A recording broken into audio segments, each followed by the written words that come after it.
Kami para siswa capek dengan ujian. Paham?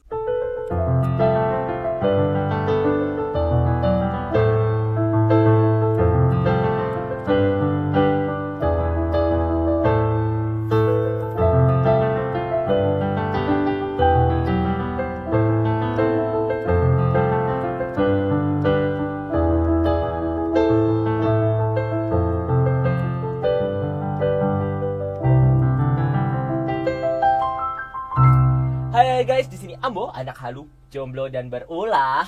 Hah, bola. Hai.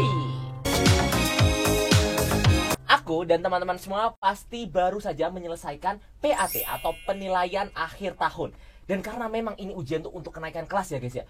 Materinya bener-bener menantang.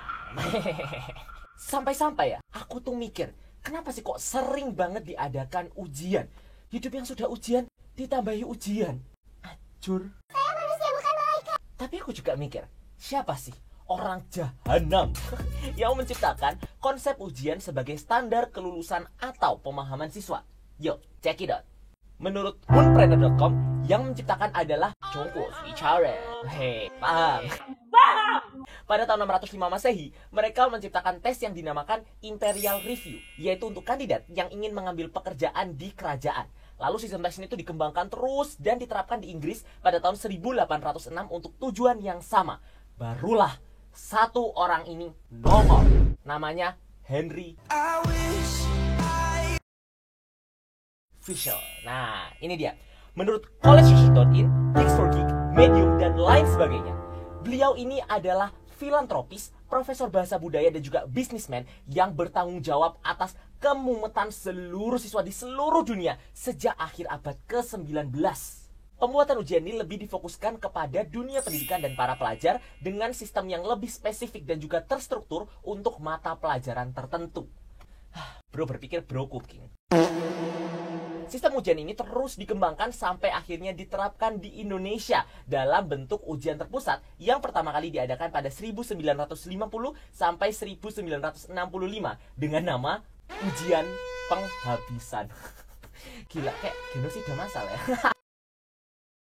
Ujian ini juga terus berkembang menurut media Indonesia dan juga arsip negara menjadi ujian negara, ujian sekolah, Eptanas, ujian akhir nasional, ujian nasional atau UNAS, UNBK, sampai ujian sekolah di masa sekarang.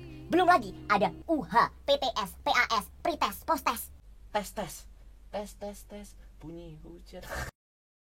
Di lingkungan sekitarku aja, ini berdasarkan pengamatan pribadi ya, dengan banyaknya ujian ini, banyak dari para siswa itu bukannya malah makin paham, tapi malah makin jenuh dan kayak get the hell enough dengan semua ujian ini, men.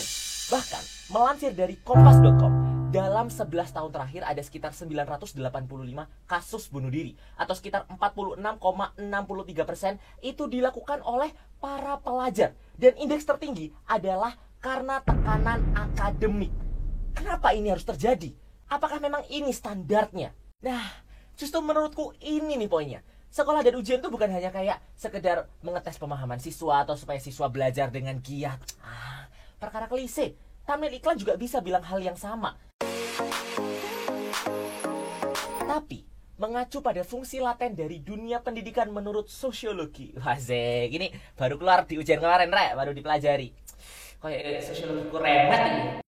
Yang pertama, sekolah dan ujian memperpanjang masa remaja dan juga menyediakan sarana pembangkangan. Implementasi fungsi ini di ujian adalah dengan segala depresi dan juga motivasi dari para siswa. Para siswa itu dihadapkan kepada 3 hal, oke?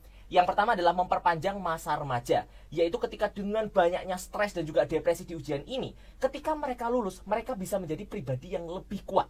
Yang kedua adalah menyediakan sarana pembangkangan, yaitu ketika mereka udah stres terus muak, dia udah nggak peduli dengan nilai, alhasil mereka membangkang, tapi sebenarnya lebih fokus kepada eksplorasi diri, sehingga pada saat mereka lulus, mereka mempunyai gelas kosong untuk diisi. Dan yang ketiga adalah tidak kuat dan kena mental health-nya. Itu semua preferensi, itu semua resiko, dan sebenarnya itu semua adalah pilihan.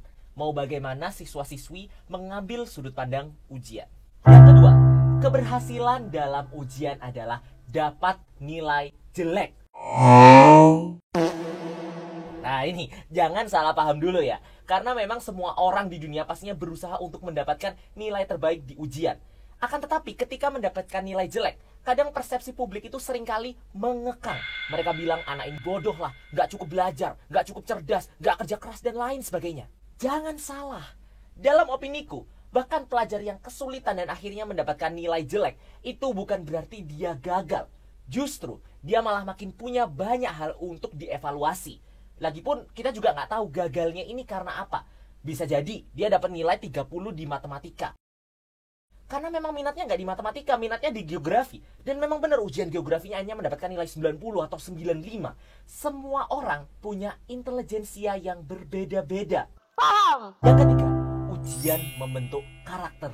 Loh, jangan salah, bukan hanya karakter jujur dan juga kerja lembur bagai kuda yang dilatih sama ujian ini. Tapi bahkan kalau misalnya ada pelajar yang mencontek sekalipun, karakter mereka juga diuji loh. Yang pertama, mereka berani mengambil resiko. Yang kedua, mereka harus bisa mengatur strategi dan juga dapat membawa ke yang ketiga, yaitu melatih critical thinking. Contoh kayak, oh itu di situ penguji atau pengawas ada di bagian kanan, 30 derajat depan, berarti aku harus masukin sini. Loh, jangan salah. Ini juga perhitungan matematika loh, termasuk bentuk kreativitas. Ya, walaupun jangan ditiru atau terserah. Tapi, ujian sudah merupakan bagian yang terintegrasi dalam aktivitas pembelajaran dan juga pengembangan diri kita pribadi sebagai seorang siswa. Dan ujian tuh tidak selalu menyenangkan, atau lebih tepatnya selalu tidak menyenangkan.